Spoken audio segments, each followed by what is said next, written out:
शांति। होली हंस में एक बार फिर से आपका स्वागत है, स्वागत है, स्वागत है। आइए आज सुनते हैं बाबा की अव्यक्त वाणी, अपने फीचर से फ्यूचर दिखाओ।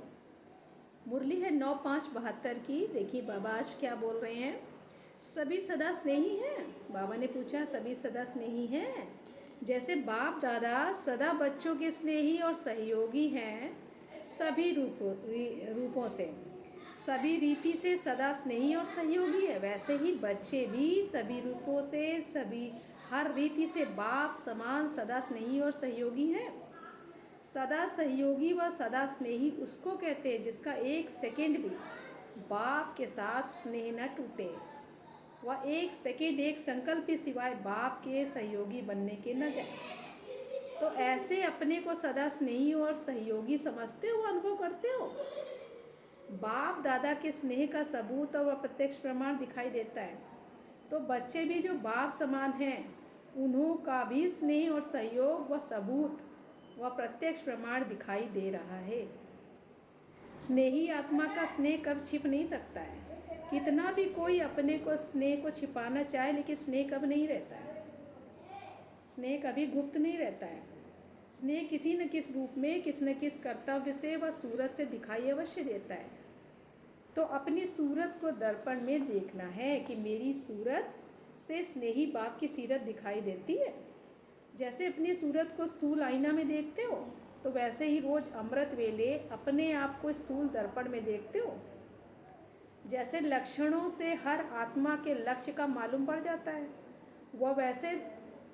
वह जैसे लक्ष्य होता है तो वैसा लक्षण स्वतः ही होते हैं। तो ऐसे अपने को लक्षणों से लक्ष्य प्रत्यक्ष रूप से कहाँ तक दिखाते हो, अपने आप को चेक करते रहते हो। किसी भी आत्मा को अपने फीचर से उस आत्मा को अपना फ्यूचर दिखा सकते हो। लेक्चर से फीचर्स दिखाना तो आम बात है, लेकिन फीचर से फ्यूचर दिखाना, यही अलौकिक आत्माओं की अलौकिकता है। ऐसे मेरे फीचर्स बने हैं, ये दर्पण देखते हो।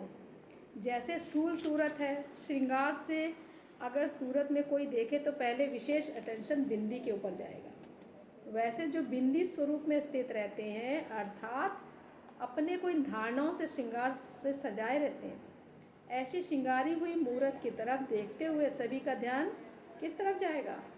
मस्तक में आत्मा बिंदी की तरफ। ऐसे ही कोई भी आत्मा आप लोगों के सम्मुख जब आती है तो उन्हों का ध्यान आपके अविनाशी तिलक की तरफ आकर्षित हो। वह भी तब होगा जब सदा तिलकधारी हैं। अगर स्वयं ही तिलकधारी नहीं है तो दूसरों को आपका अविनाशी तिलक नहीं दिखाई दे सकता। जैसे बाप व बच्चों के प्रति इतना स्नेह है, जो सारे सृष्टि की आत्माएं बच्चे होते हुए भी जिन्होंने प्रीत की रीत निभाई है, वह प्रीत की बुद्धि बने। ऐसी प्रीत की रीत निभाने वालों से इतनी प्रीत की रीत निभाई है जो अन्य सभी आत्माओं को अल्पकाल का सुख प्राप्त होता है, लेकिन प्रीत की रीत निभाने वाली आत्माओं के सारे विश्व के सर्व सुखों की प्राप्ति सदा काल के लिए होती है। सभी को मुक्ति धाम में बिठाकर प्रीत की रीत निभाने वाले बच्चों को विश्व का राज्य भाग्य प्राप्त कराते हैं। ऐसे स्नेही बच्चों के सिवाय और कोई से भी सर्व संबंधों से सर्व प्राप्ति का पाठ नहीं है। ऐसे प्रीत निभाने वाले बच्चों के दिन रात गुणगान करते हैं, जिससे अति स्नेह होता है। तो उस स्नेह के लिए सभी के किनारे कर सभी कुछ उनके ऊपर अर्पण करते हैं। यह है स्नेह का सबूत। तो सदा स्नेही और सहयोगी बच्चों के सिवाय अन्य सभी आत्माओं को मुक्ति धाम में किनारे कर देते हैं। तो जैसे बाप स्नेह का प्रत्यक्ष सबूत दिखा रहे हैं, ऐसे अपने आप से पूछो, सर्व संबंध सर्व आकर्षण करने वाली वस्तुओं को अपनी बुद्धि से किनारा किया है? सर्व रूपों से, सर्व संबंधों से, हर रीति से सभी कुछ बाप को अर्पण किया है? सिवाय बाप के कर्तव्य के एक सेकंड भी और कोई भी व्यर्थ कार्य में अपना सहयोग तो नहीं देते। अगर स्नेह अर्थात योग है तो सहयोग भी है। जहाँ योग है वहाँ सहयोग है। एक बाप से ही योग है तो सहयोग भी एक के साथ ही है। योगी अर्थात सहयोगी, तो सहयोग से योग को देख सकते हो, योग से सहयोग को देख सकते हो।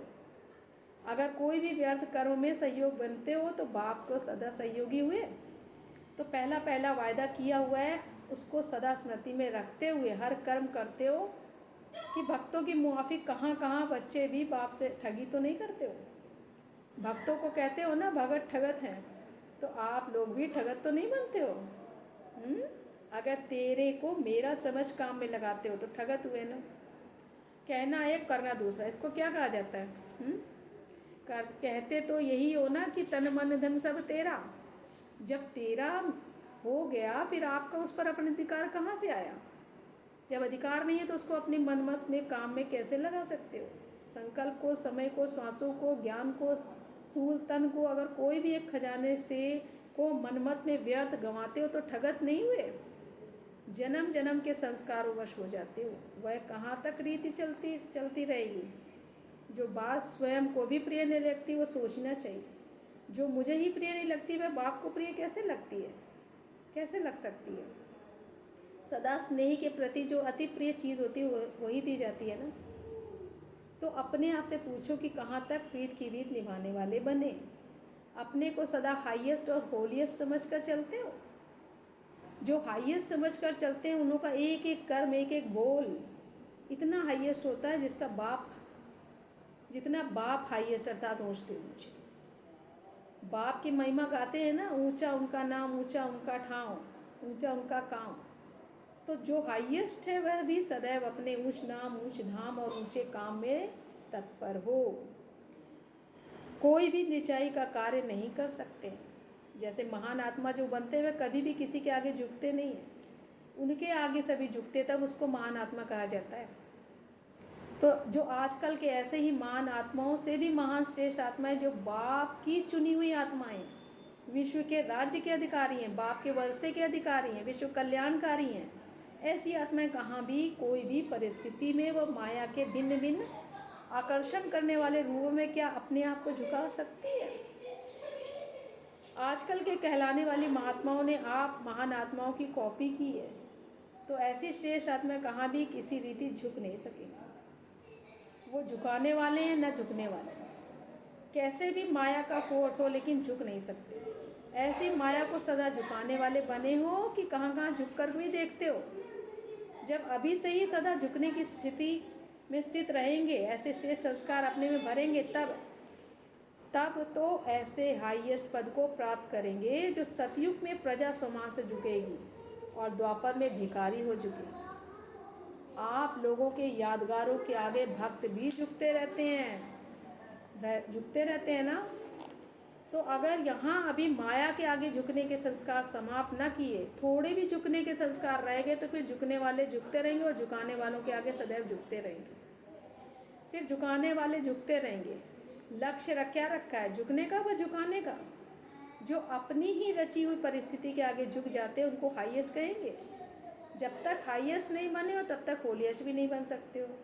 जैसे आपके भविष्य यादगार का गायन है संपूर्ण निर्विकारी, तो इसको ही होलीएस्ट कहा जाता है। संपूर्ण निर्विकारी अर्थात किसी भी परसेंटेज में कोई भी विकार तरफ आकर्षण न जाए, वह उनके वशीभूत न हो। अगर स्वप्न में भी किसी भी प्रकार के विकार के वश किसी भी परसेंटेज में होते हो तो संपूर्ण निर्विकारी कहेंगे। अगर स्वप्न दोष भी है, वह संकल्प में भी विकार के वशीभूत है, तो कहेंगे विकारों से परे नहीं हुए। ऐसे संपूर्ण पवित्र व निर्विकारी को बना रहे हो या बन गए हो? ऐसे निर्विकारी अपने को बना रहे हो या बन गए हो? जिस समय लास्ट बिगुल बजेगा उस समय बनेंगे। अगर कोई बहुत समय से ऐसी स्थिति में स्थित नहीं रहता तो ऐसी आत्माओं का फिर गायन भी अल्पकाल का होता है। ऐसे नहीं समझना कि लास्ट में फास्ट जाकर स्थिति में पा लेंगे, लेकिन नहीं, बहुत समय जो गायन है उसको भी स्मृति में रखते हुए अपनी स्थिति को होलीएस्ट और हाईएस्ट बनाओ। कोई भी संकल्प और कर्म करते हो तो पहले चेक करो कि जैसा ऊंचा नाम है वैसा ऊंचा काम है। अगर नाम ऊंचा और काम नीचा तो क्या होगा? अपने को बदनाम करते हो ना। तो ऐसे कोई भी काम नहीं हो। यह लक्ष्य रखकर ऐसे लक्षण अपने में धारण करो। जैसे दूसरे लोगों को समझाते हो, अगर ज्ञान के विरुद्ध कोई भी चीज़ स्वीकार की करते हो तो ज्ञानी नहीं अज्ञानी कहलाए जाएंगे। अगर एक बार भी कोई नियम की पूरी रीति से पालन नहीं करते हो तो कहते हो ज्ञान के विरुद्ध किया। तो अपने आप से भी ऐसे ही पूछो कि अगर कोई भी साधारण संकल्प करते हो तो क्या हाईएस्ट कहा जाएगा? तो संकल्प भी साधारण न हो। जब संकल्प श्रेष्ठ हो जाएंगे तो बोल और कर्म ऑटोमेटिकली श्रेष्ठ हो जाएंगे। ऐसे अपने को हाईएस्ट और होलिएस्ट संपूर्ण निर्विकारी बनाओ। विकार का नाम निशान न हो। जब नाम निशान हो ही नहीं फिर काम कैसे होगा? जैसे भविष्य में विकार का नाम निशान नहीं होता है ना, ऐसे ही हाईएस्ट और होलिएस्ट अभी से बनाओ, तब अनेक जन्म चलते रहेंगे। अच्छा, ऐसे ऊंच नाम और ऊंच काम करने वाले बच्चों को नमस्ते। हम रूहानी बच्चों की रूहानी बाप दादा को याद प्यार नमस्ते नमस्ते नमस्ते। थैंक यू बाबा। ओम शांति।